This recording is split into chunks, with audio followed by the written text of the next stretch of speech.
माता पिता अपने प्रिय बच्चे को धन, ऐश्वर्य और संपत्ति से भी ऊपर रखते हैं और यदि वही मृत पैदा हो जाए तो इंसान अंदर से बिल्कुल टूट जाता है।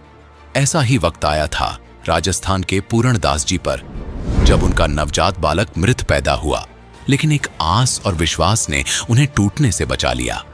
वो आस थी कि हमारा कुछ नहीं बिगड़ सकता, हम समृद्ध शक्ति की शरण में है। इन्हें विश्वास था अपने गुरुदेव जगत गुरु तत्वदर्शी संत रामपाल जी महाराज पर। जो विश्वास टूटा नहीं और उस समर्थ परमात्मा ने इनके साथ अद्भुत चमत्कार किया। इनके मृत बालक को जीवित कर दिया, जिसे देख डॉक्टर भी हैरान थे। साथ ही पूरणदास जी नशे की लत से निजात पाने के लिए पहले रामदेवरा यात्रा भी करके आए, परंपरागत साधना भी की, लेकिन नशा नहीं त्याग पा रहे थे। परंतु अब नशा छूट गया और आर्थिक स्थिति भी ठीक हुई।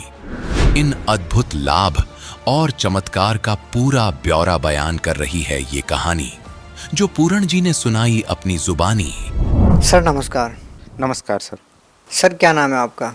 मेरा नाम पूरणदास है और हम गांव जिलोला, तहसील आमेर, जिला राजसमंद, राजस्थान से हैं जी।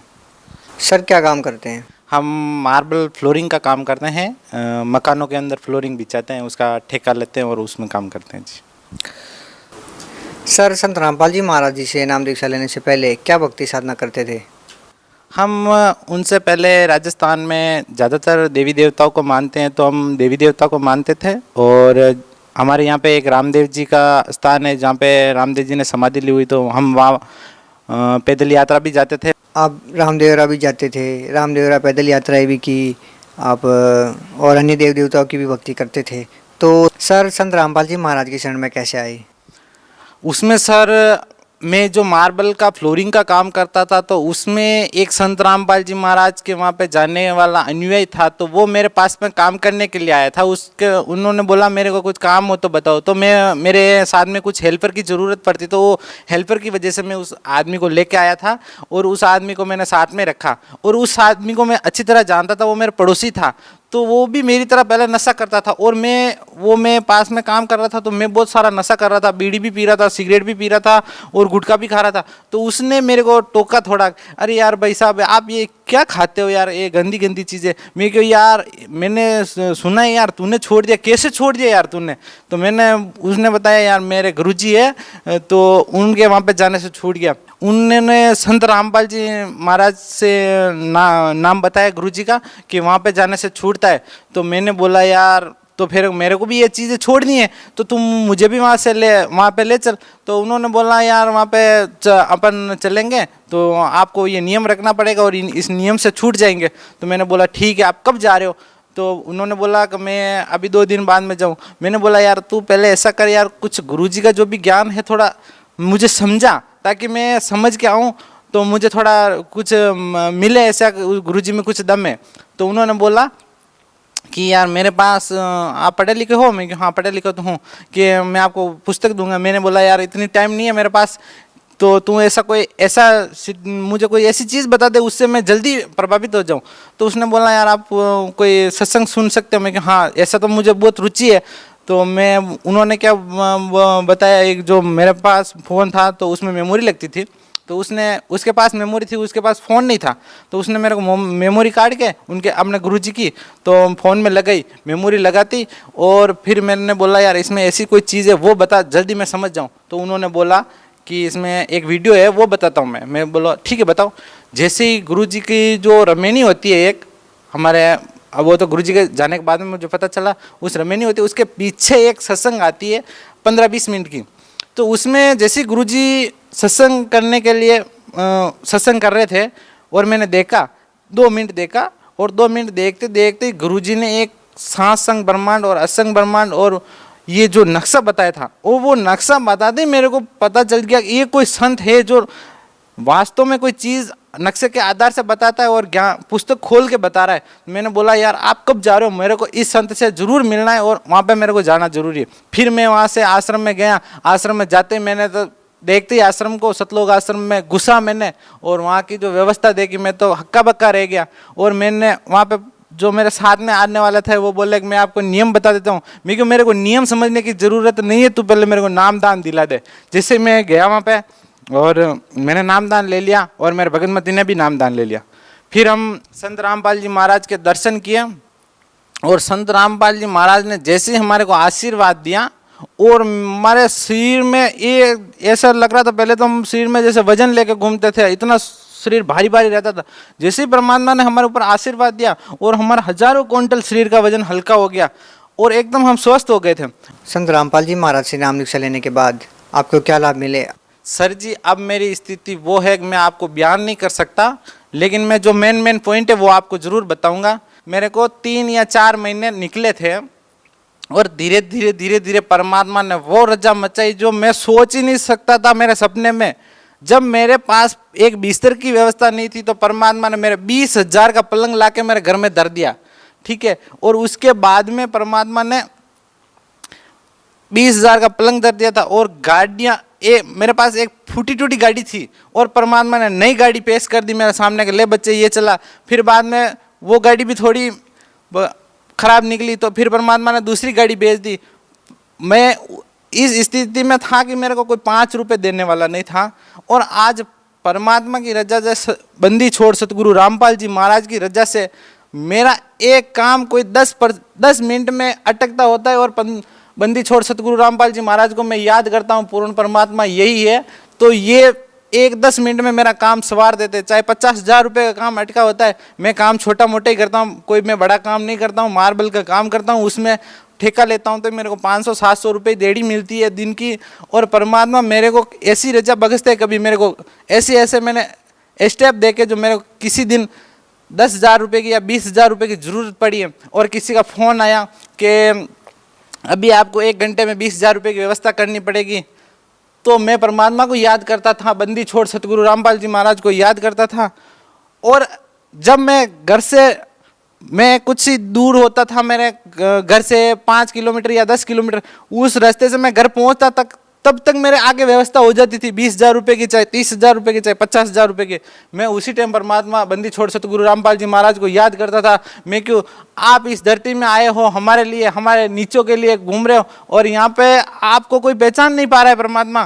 तो उस टाइम हमारा बहुत फीलिंग होती है और कभी कभी आंखों में आंसू निकल आते हैं भगत जी कि ये जो परमात्मा हमारे लिए यहाँ पे दुख देख रहे हैं और ये पब्लिक है, आम पब्लिक ये नहीं समझ पा रही है कि भाई ये कौन है।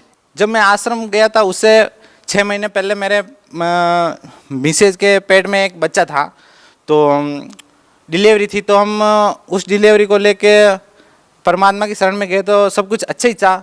और उसके बाद में हम जब डिलीवरी होने का समय आया, जब 9 महीने उनके पूरे हो चुके थे और जैसे ही अचानक वो टाइम आता है और उसमें टाइम में उसको दर्द हुआ, तो दर्द होने के बाद में हम हॉस्पिटल पहुँचे तो थोड़ा ज़्यादा दर्द हो रहा था। तो डॉक्टर ने चेक किया, चेक करने के बाद में उन्होंने, डॉक्टर की पूरी टीम आई थी, डॉक्टर की पूरी टीम ने चेक किया था।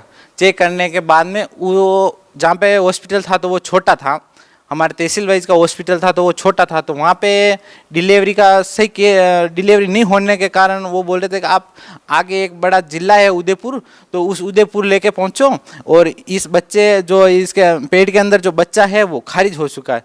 मैंने बोला यार बच्चा खारिज हो चुका है, तो मेरे अंदर विश्वास नहीं हो रहा था कि बच्चा खारिज कैसे हो सकता है। हमने पहले सोनोग्राफी करवाई, उसमें अच्छा था, सब कुछ रेडी था, तो मैंने बोला बच्चा मर कैसे सकता है पेट के अंदर।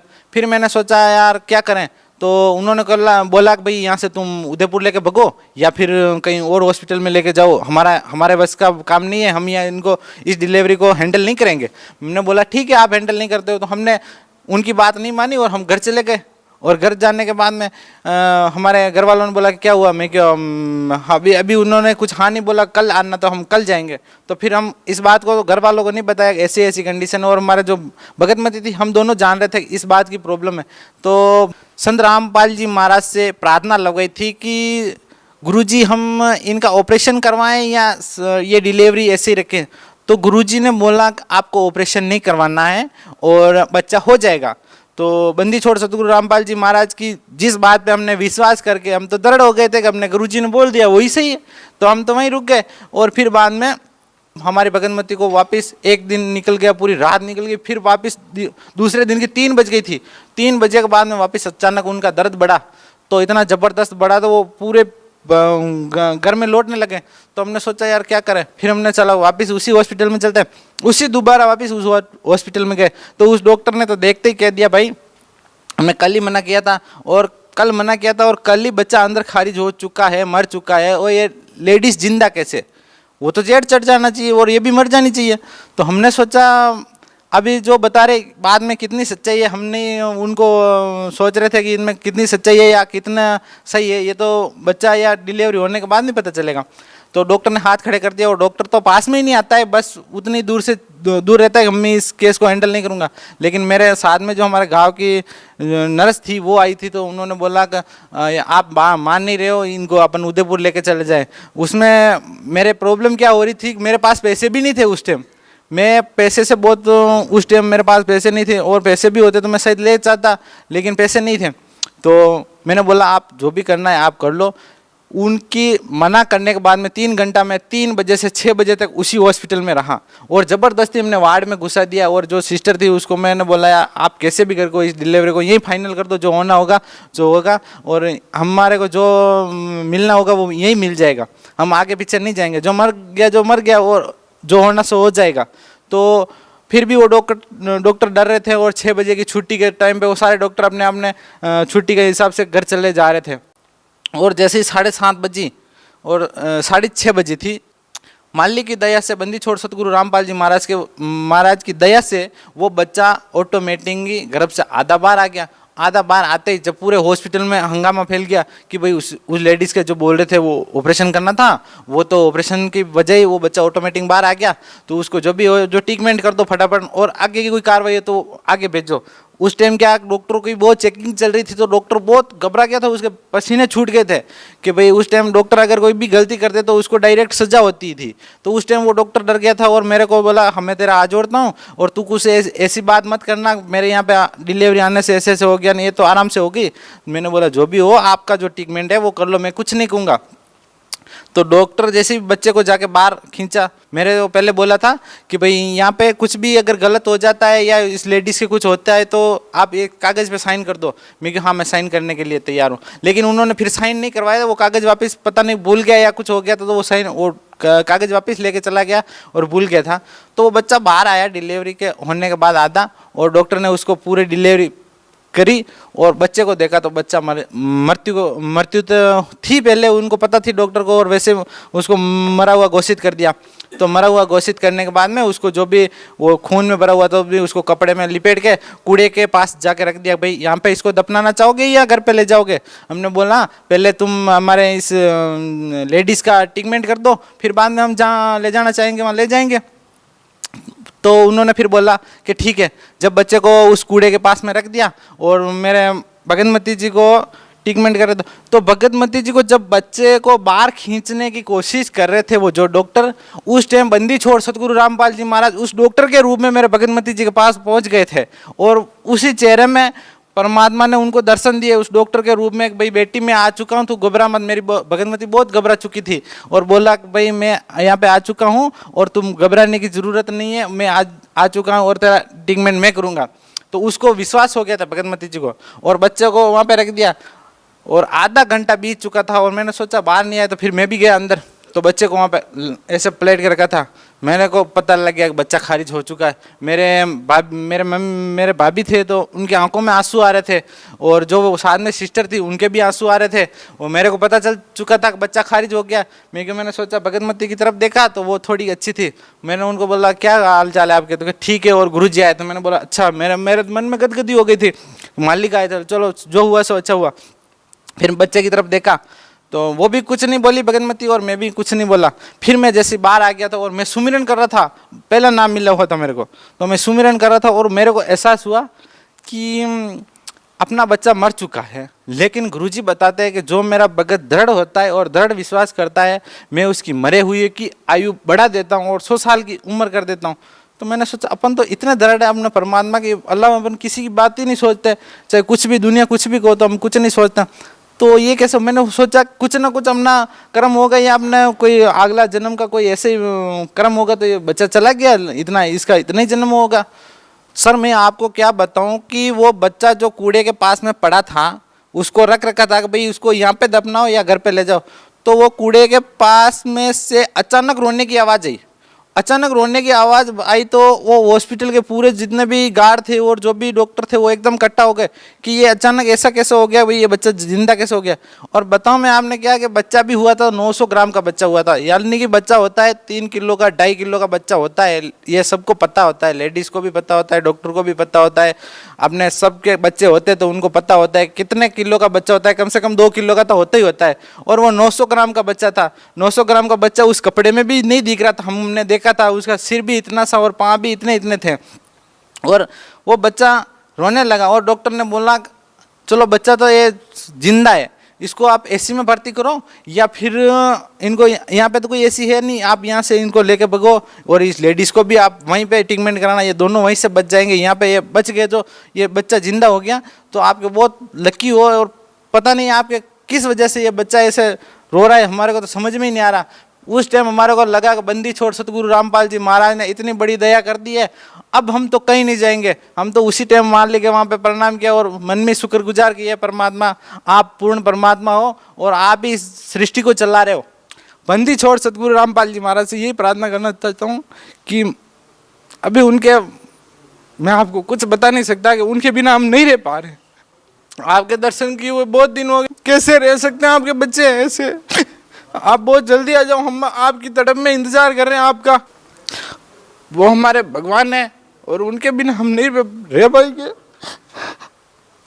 बंदी छोड़ सतगुरु रामपाल जी आप बहुत जल्दी आ जाओ।